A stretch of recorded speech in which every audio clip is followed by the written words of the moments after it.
الحمد لله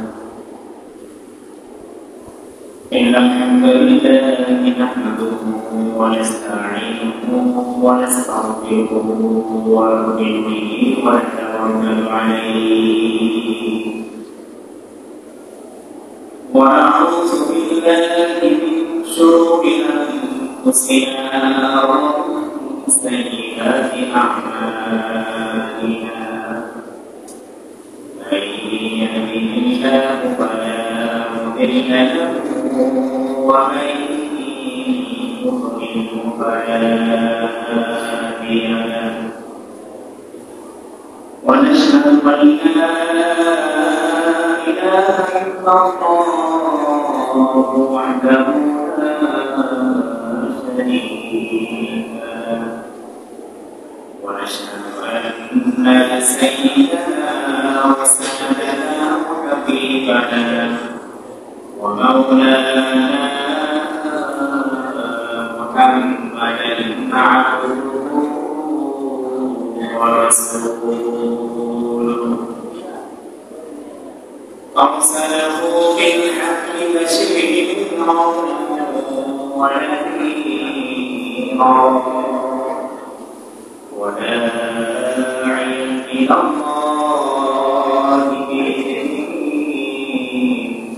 وسراجا وقمرا منيرا فقد قال الله سبحانه وتعالى في كلامه المجيد وفي فرقانه الحميد أعوذ بالله من الشيطان الرجيم بسم الله الرحمن الرحيم عما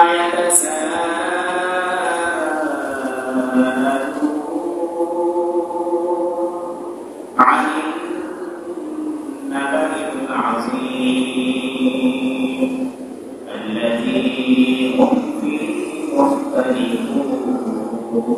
مختلفون كلا سيعلمون ثم كلا سيعلمون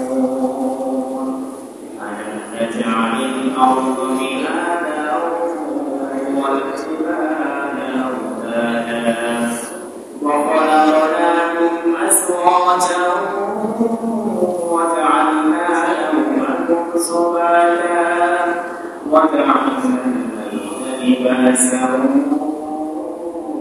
وجعلنا النهار معاشا وقال رسول الله صلى الله عليه وسلم السواك مرحمة للفم ومرضاة للرب وقال رسول الله صلى الله عليه وسلم لولا أن أشق على أمتي لأمرتهم بالسواك عند كل صلاة أو عند كل وضوء أو كما قال رسول الله صلى الله عليه وسلم اللهم صل على محمد وعلى آل محمد كما صليت على إبراهيم وعلى آل إبراهيم إنك حميد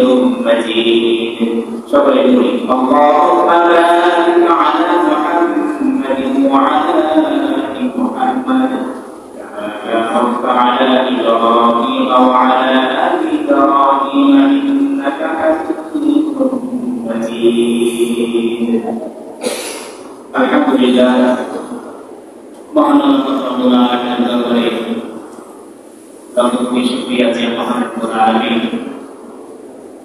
আজকে আমাদেরকে এই পবিত্র জুমা দিনে আল্লাহ রাব্বুল আলামিনের মহান দয়া হুকুম দয়া নামাজ সালাত আদায় করার জন্য আল্লাহ তাআলা আমাদেরকে কত মহব্বত করে অনেক ভালোবেসে দুনিয়ার হাজার হাজার মানুষ থেকে যাচাই বাছাই করে সুস্থতার সহিত বিভিন্ন ব্যস্ততা থেকে মুক্তি দিয়ে আল্লাহকে পবিত্র জায়গায় মসজিদে নিয়ে এসেছেন। এই জন্য আমরা প্রত্যেকেই অন্তর থেকে শুকরিয়া আদায় করি আলহামদুলিল্লাহ।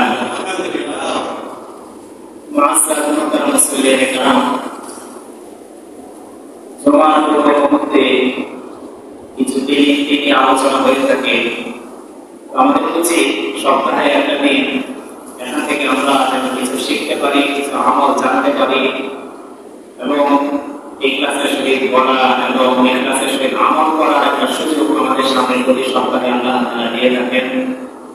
আমাদের প্রতিটা মুহূর্তকে 24টা ঘন্টা সারাদিনের যে কাজ, প্রতিটা কাজ যেন আল্লাহকে সন্তুষ্টি মোতাবেক হয় এবং নবী সাল্লাল্লাহু আলাইহি ওয়াসাল্লামের তরিকা অনুযায়ী হয়, সে ব্যাপারে জুমার মধ্যে আলোচনা করা হয়। এই জন্য আমাদের উচিত আমরা এই জুমার দিনটাকে খুবই গুরুত্ব দিয়ে একটু আগে আসার চেষ্টা করবো ইনশাআল্লাহ। আমরা আমাদের সারাদিনের রুটিনটাকে কিভাবে সাজাইলে আমাদের প্রতিটা কাজ ইবাদতে পরিণত হবে, আমাদের প্রতিটা কাজ আল্লাহ এবং তার নবী মুহাম্মদ রাসূলুল্লাহ সাল্লাল্লাহু আলাইহি ওয়াসাল্লামের সুন্নাহ মোতাবেক হবে, সে ব্যাপারে কোরআন এবং হাদিসের মধ্যে বিস্তারিত আলোচনা এসেছে।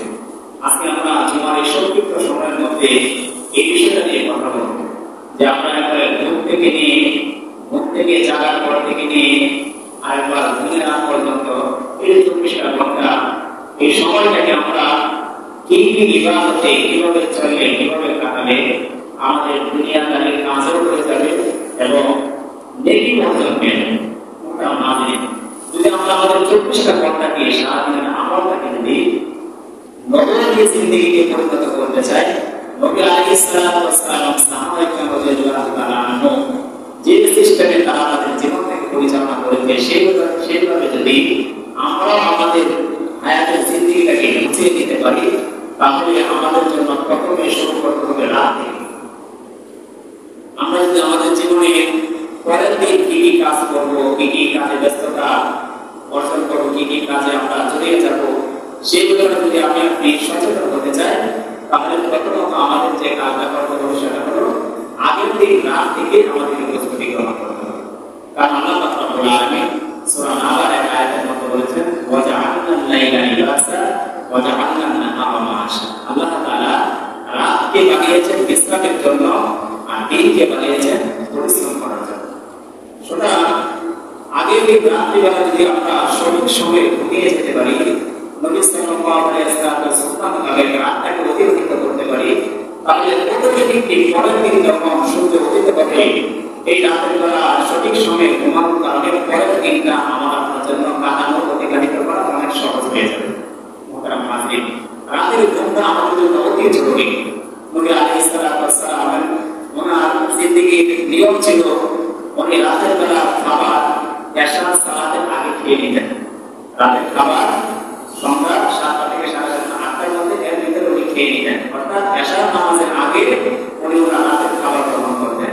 এশার নামাজ এরপরে আদায় করে এশার নামাজের পরবর্তী সময়টাকে নবী আলাইহিস সালাতু ওয়াস সালাম দুনিয়াবি কোনো কাজে নিজেকে ব্যস্ত করতেন না। যদি দিনের সংক্রান্ত ইসলাম সংক্রান্ত এরকম কোন বিষয় থাকতো, কোনো আলোচনা থাকতো, সেটাতে উনি ব্যস্ত হতেন।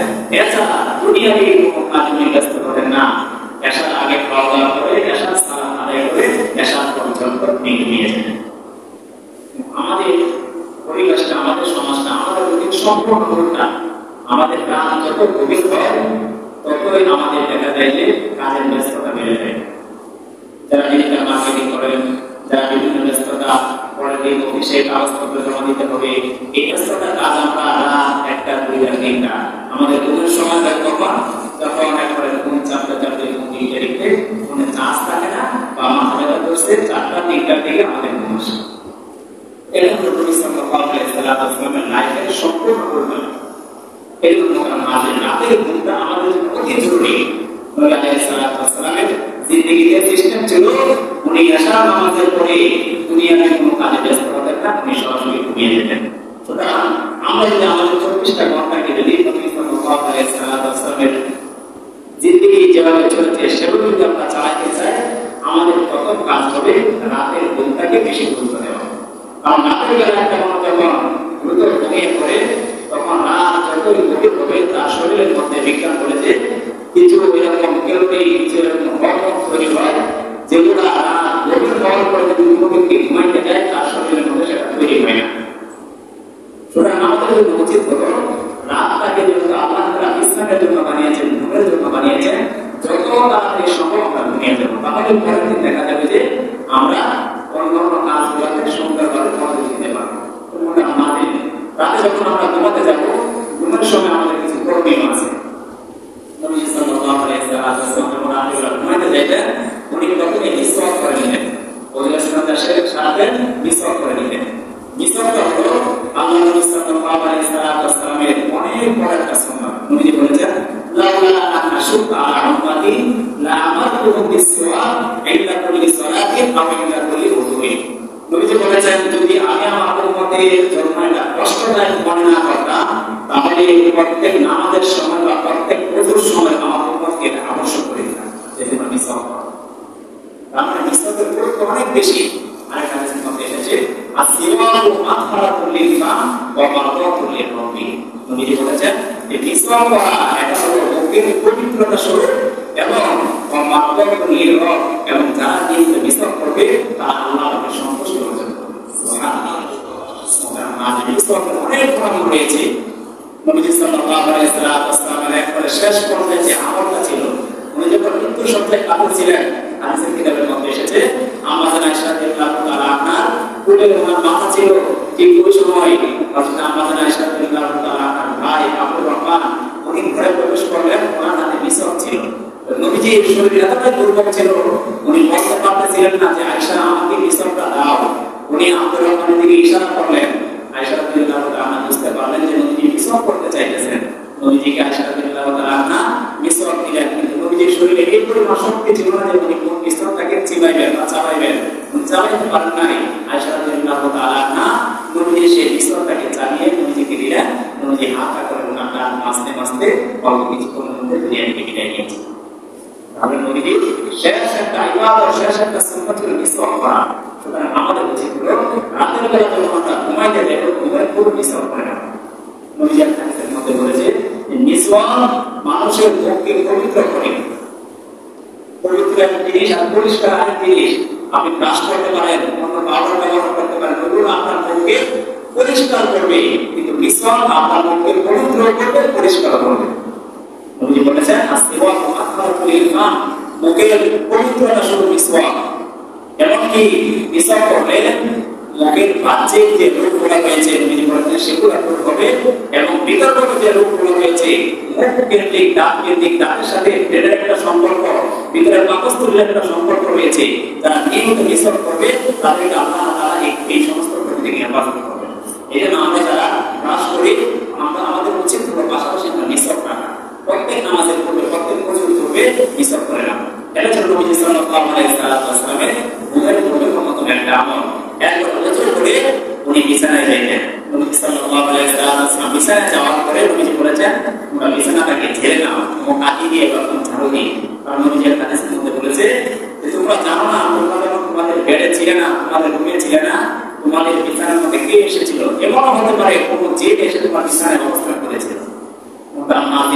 বিশেষ করে পরে 4টা জায়গায় জিনেরা বসবাস করে থাকে। এর মধ্যে একটা জায়গা হলো পরিত্যক্ত বিছানা, যেখানে ঘন্টার পর ঘন্টা কয়েকদিন যাবত যে বিছানার মধ্যে কেউ অবস্থান না করে সেই বেডের মধ্যে জিনেরা অবস্থান করে। এরকম অন্যতম একটা জায়গা হলো কাপড়, যেখানে চোলা রয়েছে সেই জায়গার মধ্যে জিনেরা অবস্থান করে। এরকম পরিত্যক্ত কাপড় আমরা যে আলনার মধ্যে বিভিন্ন জায়গায় রেখে দিই, ওই সমস্ত জায়গাগুলো জিনেরা অবস্থান করে। চতুর্থ নম্বর একটা জায়গা হলো আমাদের অনেকের বাসাবাড়িতে বিভিন্ন দল পুতুল থাকে বাচ্চাদের খেলনার জন্য, এগুলো আমরা বাসায় রাখবো না, ওইগুলোর মধ্যে জিনেরা অবস্থান করে থাকে। কারণ নবীজি বলেছেন এই 4টি জায়গা, ঘরের পরিত্যক্ত বিছানা, পরিত্যক্ত কাপড় চোপড় রাখার জায়গা, এর মধ্যে পুতুল, এর মধ্যে চোলা, এই 4টা জিনিস, এই সমস্ত জিনিসগুলোর মধ্যে জিনেরা অবস্থান করে থাকে। আমাদের বলার উদ্দেশ্য যখন আমরা বিছানায় যাবো, বিছানায় যাওয়ার পর বিছানা থেকে আমরা ছেড়ে নিব। নবীজি বলেছেন সেখানে জিনেরা অবস্থান করতে পারে, তুমি যখন সেই বিছানাকে ছেড়ে দিবে আল্লাহ তাআলা তোমার বিছানাকে সম্পূর্ণ সম্পাদন করে দিবেন। সুবহানাল্লাহ। এরপর নবী সাল্লাল্লাহু আলাইহি ওয়াসাল্লাম আমল ছিল উনি মনোযোগ থেকে সূরাতুল মুলক তেলাওয়াত করতেন। তাবারাকাল্লাযী বিয়াদিহিল মুলক ওয়া হুয়া আলা কুল্লি শাইইন কাদির। এই সূরাটা নবী সাল্লাল্লাহু আলাইহি ওয়াসাল্লাম তেলাওয়াত করতেন। নবীজি বলেন যে এই সূরা তেলাওয়াত করলে কি ফজিলত?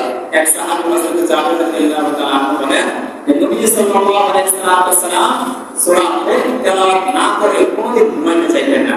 শুধু তাই নয়, তিনি বলেন যে কিয়ামতের দিন আল্লাহ পাক রব্বুল আলামিনের সাথে বান্দার পক্ষ নিয়ে এই সূরাতুল মুলক ঝগড়া করবেন। যে আমার বান্দা যখন জান্নাতের ফয়সালা না করছে ততক্ষণ পর্যন্ত আমি আমার এই তোমার এই বান্দার কাছ থেকে সরব না। সূরাতুল ওই সূরাতুল পাককারী তেলাওয়াতকারীর পক্ষ নিয়ে আল্লাহ পাকের সাথে ঝগড়ায় লিপ্ত হয়ে যাবে।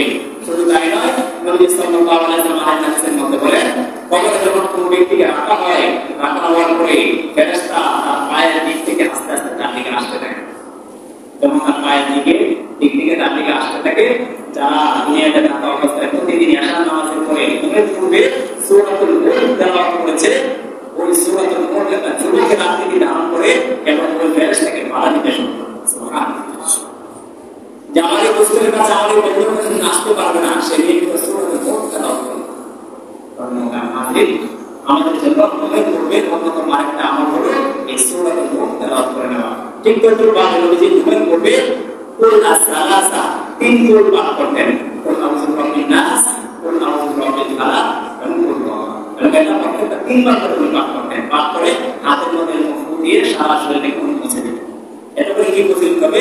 নবী সাল্লাল্লাহু আলাইহি ওয়াসাল্লাম বলেছেন, আমরা যখন ঘুমাইতে যাই তখন শয়তান এসে আমাদের ঘাড়ের এই পাশটাতে 3টা গিরতে ক্লিক দেয়। যার কারণে দেখা যায় আমরা যখন সকালবেলা ঘুম থেকে উঠতে যাই তখন আমাদের শরীরে বিভিন্ন অলসতা কাজ করে। কিন্তু নবীজি বলেন যারা ঘুমের পূর্বে কুল আস-সালাসা 3 কুল পড়বে, পরে নিজের শরীরটাকে মুছে দিবে, আল্লাহ তাআলা ওই 3 কুলের বদৌলতে শয়তান কোনদিন তার ঘাড়ের মধ্যে কোনো ভীতি দিতে পারবে না। সুবহানাল্লাহ। আমাদের এরকম ভাবে সূরাতুল কাফির তেলাওয়াত করতেন নবী সাল্লাল্লাহু আলাইহি ওয়াসাল্লাম। কুল ইয়া আইয়ুহাল কাফিরুন এই সূরাটা তেলাওয়াত করতেন। কারণ তিনি বলেছেন যারা নিয়মিত ঘুমের পূর্বে এই সূরা পাঠ করে ঘুমাবে, আল্লাহ পাক রব্বুল আলামিন তাদেরকে আল্লাহর সাথে শিরক করা থেকে মুক্ত রাখবেন। আল্লাহর সাথে অংশীদার করা থেকে জীবনের সমস্ত আমলগুলো করতে দিবেন। একমাত্র আল্লাহকে সাব্যস্ত করা, আল্লাহর প্রতি ভরসা রাখা হয়, অন্য গায়রুল্লাহর প্রতি যেন কোনো আশ্বস্ত না হয়, এই সমস্ত বিষয় থেকে আল্লাহ হেফাজত করবে। মোহতারাম হাজরিন, এরকম নবীজি ঘুমের পূর্বে আরেকটা আমল ছিল, উনি প্রতিদিন ঘুমের পূর্বে আয়াতুল কুরসি পাঠ করতেন। আল্লাহু লা ইলাহা ইল্লা হুয়াল হাইয়ুল কাইয়্যুম লা তাখুযুহু সিনাতুন ওয়া লা নাওম। অনেকে পারে নবীজি ঘুমের পূর্বে এই আয়াতুল কুরসি পাঠ করতেন। হাদিসের মধ্যে এসেছে হযরত আবু হুরায়রা রাদিয়াল্লাহু তাআলা আনহু নবীজি কিছু গনিমতের মাল পাহারা দেওয়ার জন্য রাত্রিবেলা ওনাকে দিয়েছিলেন। তো উনি যখন রাত্রে মাল পাহারা দিচ্ছে, শয়তান এসে প্রতিদিন মাল চুরি করে নিয়ে যায়। একদিন, 2 দিন, 3 দিন, 3 দিনের মাথায় শয়তানকে আবু হুরায়রা রাদিয়াল্লাহু তাআলা ধরে ফেলেছে। ধরে ফেলার পরে শয়তান বলতেছে, হে আবু হুরায়রা, তুমি আমাকে ছেড়ে দাও, আমি তোমাকে কিছু আমল শিখিয়ে দিই। তো সাহাবায়ে রাখতে জন্য আমলের পাওয়া, ওনারা কোনো আমল পাইলে, কোনো নেকের কাজ পাইলে ওনারা করে তাকে গ্রহণ করতেন। কেউ যখন বললো যে আমাকে ছেড়ে দাও, তোমাকে আমি এরকম একটা আমল শিখিয়ে দিই, যে আমল শিখলে রাতে তোমার কাছে কোনোদিন শয়তান আসতে পারবে না। সুবহানাল্লাহ। আবু হুরায়রা রাদিয়াল্লাহু তাআলা আনহুকে ইংলিশ ওকে শিখিয়ে দিয়েছিল যে তুমি প্রতিদিন ঘুমের পূর্বে আয়াতুল কুরসি পাঠ করো। যদি তুমি আয়াতুল কুরসি পাঠ করো, আল্লাহ তাআলা ফজর পর্যন্ত তোমার সমস্ত মালের হেফাজতের দায়িত্ব নিয়ে নেবেন। সুবহানাল্লাহ। আজকে আমরা চোরের ভয়ে অনেক সময় অনেক সময় চুরি হয়ে যায়। যারা নিয়মিত আয়াতুল কুরসি পাঠ করবে, আল্লাহ রাব্বুল আলামিন তাদের মালের এবং জানের হেফাজত করবে। পরের দিন সকালবেলা যখন নবীজির কাছে আবু হুরায়রা রাদিয়াল্লাহু তাআলা গেলেন, নবীজি জিজ্ঞাসা করলেন, আবু হুরায়রা, তোমার রাতের সাথে কি খবর? নবী তো জেনে গিয়েছে যে তার কাছে প্রতিদিন শয়তান এসেছে। তখন তার মাঝে নবী যখন এই কথা বললো, তখন আবু হুরায়রা রাদিয়াল্লাহু তাআলা বললেন যে ইবলিস তো আমাকে এই দোয়াটা শিখিয়ে গেছে, আমি যেন প্রতিদিন ঘুমের পূর্বে আয়াতুল কুরসি পাঠ করি। নবীজি বললেন, ইবলিস যদি অধিকাংশ কথা মিথ্যা বলে থাকে, তবে এই কথাটা তোমাকে সত্য বলে গিয়েছে। সুবহানাল্লাহ। তার মানে বোঝা গেল ভালো জিনিস যেখানেই আসে সেখান থেকে আপনাকে নিতে হবে, সেখান থেকে সেই ভালো জিনিসটাকে অর্জন করতে হবে। মোহতারাম হাজরিন, এরকম ভাবে নবীজির সুন্নাত ছিল উনি রাতে ঘুমানোর পূর্বে সূরা বাকারার শেষ 3 আয়াতটি পাঠ করতেন। আমানা রাসূলু বিমা উনজিলা ইলাইহি মির রাব্বিহি ওয়াল মুমিনুন। এই যে 3টা আয়াত রয়েছে, এই 3টা আয়াত নবীজি ঘুমের পূর্বে প্রতিদিন পাঠ করতেন। তো এই ক্ষেত্রে কি ফজিলত নবী সাল্লাল্লাহু আলাইহি ওয়াসাল্লাম বলেছেন যারা প্রতিদিন ঘুমের পূর্বে সূরা বাকারার শেষ 3 আয়াত পাঠ করবে নবী বলেন সারা রাত আল্লাহ রব্বুল আলামিন সমস্ত প্রকার বালা মুসিবত থেকে ওই ব্যক্তিকে হেফাজত করবেন সুবহানাল্লাহ। আর হাদিসের মধ্যে এসে নবী বলেন যে সারা রাত জেগে তাহাজ্জুদের সালাত আদায় করে যে পরিমাণ সওয়াব হইতো এই পরিমাণ সওয়াব আল্লাহ তাআলা তার আমলনামায় দিয়ে দিবেন সুবহানাল্লাহ। তোমরা আমাদের এগুলো তো নবীর রাতের আমল শুধু তাই নয়, নবী সাল্লাল্লাহু আলাইহি ওয়াসাল্লাম ঘুমের পূর্বে সর্বশেষ আরেকটা আমল করতেন, সেটা হলো 3 তাসবিহ পাঠ করতেন।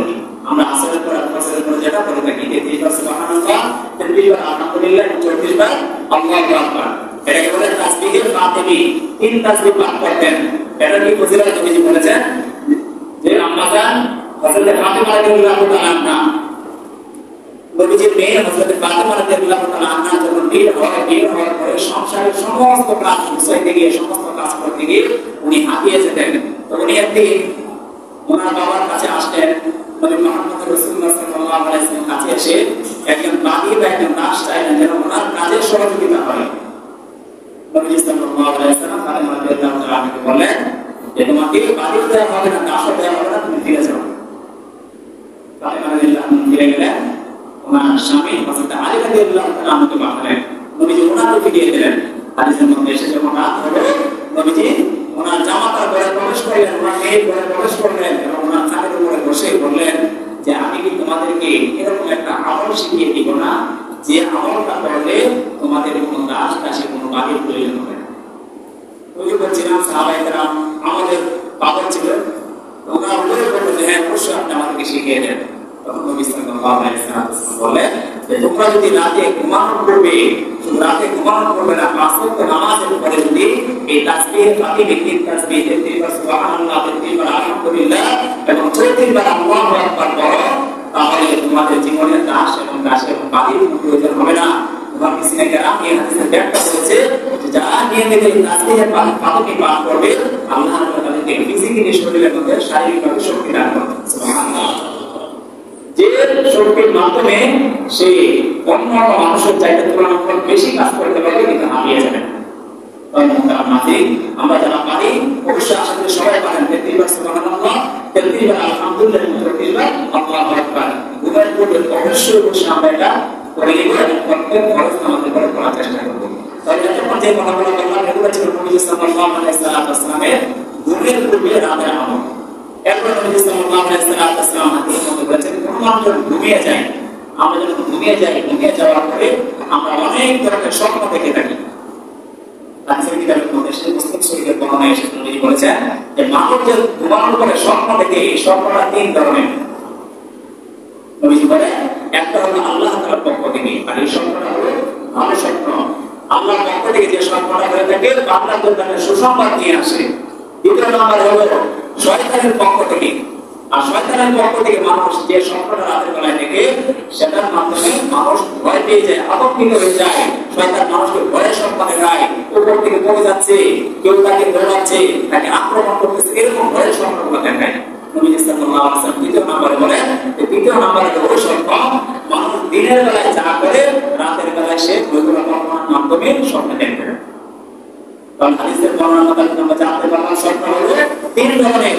একটা হলো আল্লাহ তাআলার পক্ষ থেকে, আর আল্লাহর পক্ষ থেকে যেটা হয়ে থাকে এটা মানুষের জন্য সুসংবাদ স্বরূপ। ভবিষ্যতে তাদের কোনো অনিয়ন্ত্রণ বিষয় থাকলে আল্লাহ তাআলা কিছু কিছু বুঝতে পারেন, কিছু কিছু আল্লাহ বান্দাদেরকে এই বিষয়গুলো জানিয়ে দিয়ে থাকেন। দ্বিতীয় নম্বরে হলো নবীজি বলেন যে কিছু স্বপ্ন আছে যা মানুষ শয়তানের পক্ষ থেকে দেখে থাকে। তো যারা শয়তানের পক্ষ থেকে এরকম ভয়ের স্বপ্ন দেখে তাদের জন্য 3-4টা করে হাদিসের মধ্যে এসেছে। আমরা অনেক সময় স্বপ্নে এরকম ভয়ের কোনো কিছু দেখি যে আমাদের ঘুম ভেঙে যায়, ঘুম ভাঙার পরে অনেক সময় দেখি যে আমাদের শরীর ঘেমে গেছে, ভয়ে আতঙ্কিত হয়ে যায়। নবীজি বলেন যারা এরকম স্বপ্ন দেখবে তাদের জন্য 4টা করণীয়। এর মধ্যে প্রথম করণীয় হলো নবী সাল্লাল্লাহু আলাইহি ওয়াসাল্লাম বলেন ঘুম ভাঙার সাথে সাথে বাম দিকে 3 বার থুতু ফেলা। হাদিসের মধ্যে এসেছে শুয়ের আগার মতো যেরকম হালকা পরিমাণ পানি ধরে ঠিক ওইভাবে বাম দিকে 3 বার থুতু ফেলা এবং নিজের পার্শ্বটাকে পরিবর্তন করে নেওয়া। যদি স্বপ্নটা হয়ে থাকে আমার আপনার ডান কাত অবস্থায়, তাহলে বাম কাত হয়ে পরবর্তীতে আমরা ঘুমাবো। আর যদি বাম কাত হয়ে থাকে তাহলে আমরা ডান কাতে পার্শ্ব পরিবর্তন করে ঘুমাবো। এটা হলো ভয়ঙ্কর স্বপ্ন বা দুঃস্বপ্ন দেখা আমাদের প্রথম করণীয়। দ্বিতীয় নম্বরে নবী সাল্লাল্লাহু আলাইহি ওয়াসাল্লাম বলেন ভাঙার সাথে সাথে আউযু বিল্লাহি মিনাশ শাইতানির রাজিম, যে আল্লাহ আমি প্রতারিত শয়তান থেকে তোমার কাছে আশ্রয় চাই, এই অংশটি করে নাও। নবীজি বলেন যারা এই দুইটা জিনিস করবে আল্লাহ পাক রব্বুল আলামিন সেদের ঘরের সম্পদ দিয়েছে, যে শয়তান মাধ্যমে সে তার ক্ষতি হওয়ার আশঙ্কা করতেছে, এই ক্ষতি থেকে আল্লাহ তাকে হেফাজত করে। সুবহানাল্লাহ। তৃতীয় নম্বরে হলো যদি সম্ভব হয় ওযু করে অন্তত 2 রাকাত 4 রাকাত নামাজ পড়ে নেওয়া। চতুর্থ নম্বরে নবী বলেন, নবী সাল্লাল্লাহু আলাইহি ওয়াসাল্লাম এরকম ভয়ের স্বপ্ন দেখার পরে চতুর্থ নম্বর করণীয় হলো যে স্বপ্নটা আমি আপনি দেখেছি এই স্বপ্নের বর্ণনা যেন অন্য কারো কাছে না বলি। কারণ নবী বলেছেন মানুষ যখন স্বপ্ন দেখে এই স্বপ্নটা আকাশের খোলা জায়গার মধ্যে দুর্বলমান থাকে, ঢুকতে থাকে। যখন আমি আপনি কারো কাছে স্বপ্নের বিবরণ দিয়ে দেন আর এই স্বপ্ন অনুযায়ী অমুক ব্যাখ্যা করে দেন, তো নবী বলেন ওই স্বপ্নটা ওই দিকে বেশিরভাগ লাভবান হওয়ার সম্ভাবনা রয়েছে। সুতরাং এরকম ভয়ের স্বপ্ন দেখার পরে নিজের কাছের লোক ব্যতীত তোমরা অপরিচিত লোকের কাছে এরকম স্বপ্নের কথা বলবে না। এটা নবী সাল্লাল্লাহু আলাইহি ওয়াসাল্লামের শিক্ষা। এই পর্যন্ত আমরা যে কথাগুলো শুনলাম, নবী সাল্লাল্লাহু আলাইহি ওয়াসাল্লাম ঘুমের পূর্বে ওনার যে আমলগুলো ছিল, একবার এশার সালাতের পর থেকে নিয়ে ঘুম পর্যন্ত নবী যে কাজগুলো করতেন সেই কাজের বিবরণ। এরপর নবী সাল্লাল্লাহু আলাইহি ওয়াসাল্লাম বলেন ঘুম থেকে জাগার পরে আমাদের জন্য বিশেষ কিছু আমল রয়েছে। ঘুম থেকে জাগার পরে দুবারে দোয়া করা, আলহামদুলিল্লাহিল্লাযী আহইয়ানা বা'দা মা আমাতানা ওয়া ইলাইহিন নুশুর। যখন আমাদের ঘুম থেকে যাবে এই দোয়াটা করে নেব। নবীজি বলেন এই দোয়া করার পরে ওযু ইস্তিনজা সেরে অন্তত ফজরের 1 ঘন্টা আগে ওঠার চেষ্টা করা, যেন 2 রাকাত 4 রাকাত সালাত আদায় করা যায়। কারণ আল্লাহ পাক রব্বুল আলামিন শেষ রাতে দুনিয়ার ওই প্রথম আকাশের মধ্যে চলে আসেন, এসে আল্লাহ তাআলা বান্দাদেরকে ডাকতে থাকেন, আলা মিন মুস্তাগফিরিন ফাআগফির লাহু, আলা মিন মুস্তাগফিরিন ফাআযফির লাহু। এই দুনিয়াবাসী কে আছে দুনিয়াতে রিজিকের অভাবের মধ্যে রয়েছে, পেরেশানির মধ্যে রয়েছে, তুমি বলছো আমার কাছে হাত পাতো, যা রিজিকের সমস্যা রয়েছে আমি আল্লাহ তাআলা রিজিকের সমস্ত সমাধান করে দেব। সুবহানাল্লাহ। আলা মিন মুস্তাগফিরিন ফাআগফির লাহু। কে আছে গুনাহ করতে করতে দুনিয়ার মধ্যে সাগরের কানার চাইতে বেশি পরিমাণ গুনাহ করে ফেলেছো, আজকে তুমি ওঠো এবং আমার কাছে দোয়া করো, আমি তোমার জীবনের সমস্ত গুনাহগুলোকে মাফ করে দেব। সুতরাং আমাদের জন্য উচিত হলো শেষ রাতে যখন আমরা ঘুম থেকে উঠবো অন্তত 2 রাকাত 4 রাকাত সালাত আদায় করে আল্লাহ তাআলার কাছে দোয়া করে নিব।